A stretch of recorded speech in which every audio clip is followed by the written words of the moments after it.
Hello, good day. I am Lowell G. Torion, a first-year college student. Today, I am encouraging my fellow youth and the people in the Philippines to pay attention to our environment because our environment is facing into many problems like pollution, deforestation, dynamite fishing, landslides, coastal erosion, global warming, and climate change. Today, I will show you a video that identifies many problems we are facing in our country. Bilangin natin ang problema sa basura ng mundo. 1 million plastic bags ang ginagamit natin kada minuto. 2.7 million tons ng plastic waste ang galing sa Pilipinas taon-taon. Katumbas ito ng higit 6 million kilograms ng basura araw-araw. 3. Third largest plastic waste producer ang Pilipinas sa buong mundo. Kasunod ang China at Indonesia. That environmental issues are the harmful effects of human activities in our environment.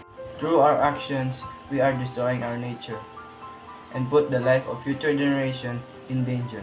We must educate and encourage people to be responsible in their actions. We should stop in cutting and burning trees because it can increase air pollution and contributes to climate change. We must plant more trees because it provides us food and energy and it helps to combat climate change.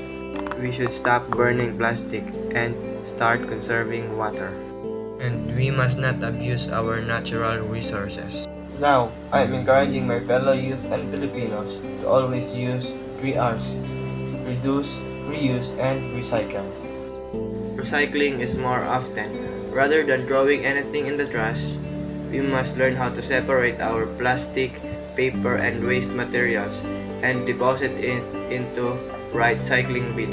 Recycling helps us reduce land pollution and it generates circular economy. Protecting our environment needs to be implemented.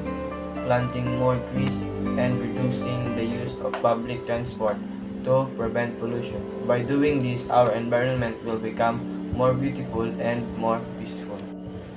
As a student, I would like to make sure that our future generation will still able to see and enjoy much better our nature.